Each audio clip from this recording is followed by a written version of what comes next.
You do not exist anymore. The person you were before this moment, the name your mother gave you, the history you carried, all of it has been erased. You are no longer a citizen of the world, you are a ghost walking through its blind spots. The hidden ones do not recruit the satisfied or the comfortable. You were chosen because you were broken, because the order of the ancients took something irreplaceable from you, and in that empty space, the Brotherhood saw the foundation for a weapon. You are brought into the shadows, into fortresses carved from living rock or bureaus hidden beneath the bustling streets of ancient cities. At this stage, you are nothing but raw, undisciplined grief. You are an initiate. The training is not designed to teach you how to fight, it is designed to systematically dismantle your instinct for self-preservation. You spend months doing nothing but learning how to fall. Parkour is not a sport here, it is the brutal geometry of survival. You learn to read the architecture of a city not as walls and roofs, but as a kinetic pathway of escapes and elevations. Your hands bleed, your bones fracture, and your muscles tear until navigating a sheer stone wall becomes as unconscious as breathing. The culmination of this physical breaking is the leap of faith. You stand at the edge of a dizzying precipice, staring down at a cart of hay or a pool of water that looks impossibly small. Every biological alarm in your nervous system screams at you to step back. But you must jump. You must surrender completely to the fall, trusting that the Brotherhood's doctrine is stronger than the gravity pulling you down. When you survive the fall, you are fundamentally changed. You are ready to be armed. You are now a novice. You are introduced to the mechanism that will define the rest of your life. The hidden blade is not just a weapon, it is an ideology strapped to your forearm.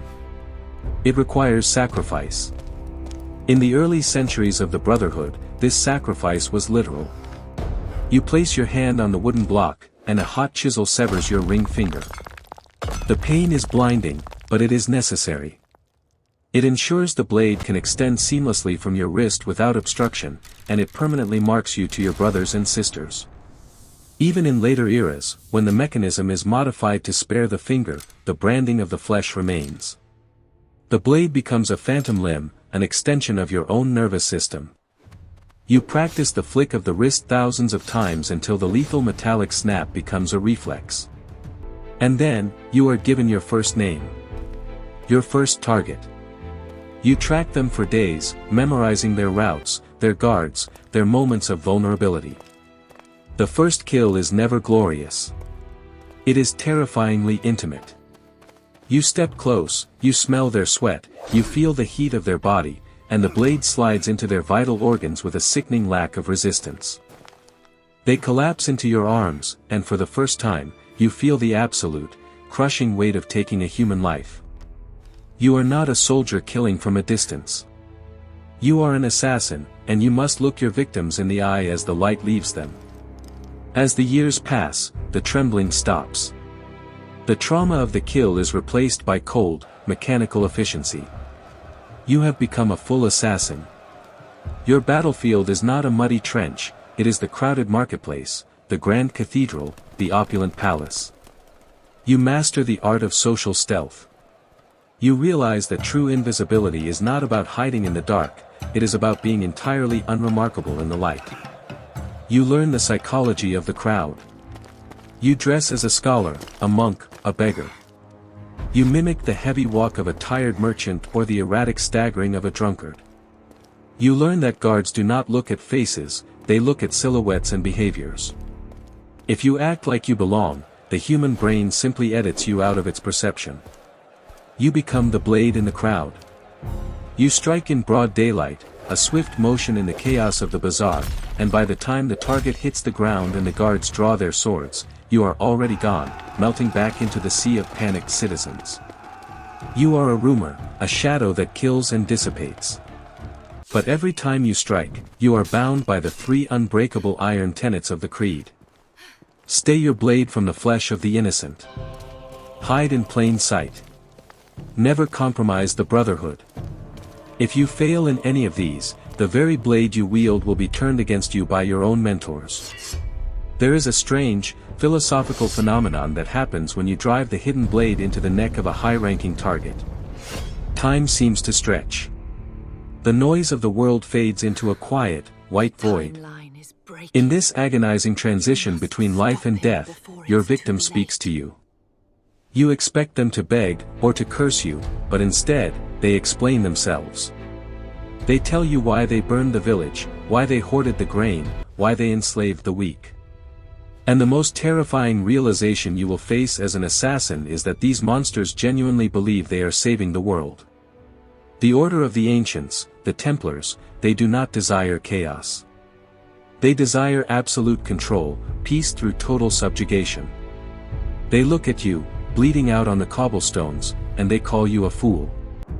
They tell you that humanity is inherently flawed, that free will only brings war and suffering, and that by killing them, you are only delaying the inevitable. You wipe their blood on a white feather to prove the deed is done, but their words haunt your quiet moments. You kill to protect free will, but you look around at the poverty, the disease, and the cruelty of the world, and a dark, quiet part of your mind wonders if your enemy was right. If you survive the life of an active blade, a statistical improbability, you do not get to retire. You are elevated. You become a master assassin. The physical toll of running across rooftops and fighting multiple guards begins to catch up with your aging joints, but your mind is sharper than it has ever been. You are no longer the weapon, you are the architect of the strike. You are placed in charge of a bureau. Your life becomes a relentless puzzle of logistics, encoded letters, and political manipulation. You no longer track individual men, you track the movement of empires. You place spies in the courts of kings, you bribe harbor masters, you map the supply lines of the Templar Order. But the heaviest burden of the master is the novices. You look at these young, broken, angry children coming into your bureau, and you see exactly who you were decades ago. You train them. You teach them how to fight, how to hide, how to kill. And then, you send them out into the dark, knowing full well that many of them will never return. You will find their bodies hanging from city gates, meant as a message to you. You cannot weep for them. You must suppress your humanity to preserve it. You must look at a map of the city, calculate the acceptable losses, and send the next young assassin into the meat grinder. It is a psychological torture that no enemy could ever inflict. Finally, you reach the apex. The mentor. There is only one in an entire region, sometimes only one in a generation. You are the absolute authority of the hidden ones. You sit at the center of a vast, invisible web of information that spans continents. Kings and emperors think they rule the world, but you know the truth. The world is steered from the shadows. But the ultimate truth of the mentor is a secret so heavy it shatters the mind of lesser men. You are granted access to the vaults. You touch the pieces of Eden. The apples, the staves, the shrouds. Artifacts of incomprehensible power left behind by the ISU, the first civilization, a race of gods who walked the earth before humanity was anything more than engineered slaves. You hold a golden orb that can manipulate the electrical signals of the human brain, forcing thousands of men to drop to their knees in absolute obedience. The temptation to use it, to end the war, to force peace upon a chaotic world, is overwhelming. This is the ultimate test of the mentor. You must possess the power of a god and choose to do absolutely nothing with it. You must hide it, bury it, protect it from the Templars who would use it to enslave the globe. You sit in your quiet chamber, an old person with a body full of scars and a mind full of ghosts. You have murdered hundreds of men. You have overthrown dynasties and collapsed economies. You have dedicated your entire existence to the creed. And as you look back, you realize the bitter, inescapable paradox of your life. The war between the assassins and the Templars is not a war that can be won. It is an eternal balancing act. If the Templars win, humanity becomes a synchronized machine, safe but entirely devoid of free will. If the assassins win completely, without the order the Templars provide, humanity devolves into absolute, destructive anarchy. You realize that you are not fighting to destroy the enemy forever, you are fighting to keep the scale from tipping too far in either direction. You are the necessary shadow that gives shape to the light. Your life was a sacrifice to a battle that will outlast your bones, your name, and the very civilization you bled to protect. Nothing is true. Everything is permitted. You close your eyes, listening to the footsteps of the next generation of novices training in the courtyard below, and the cycle continues.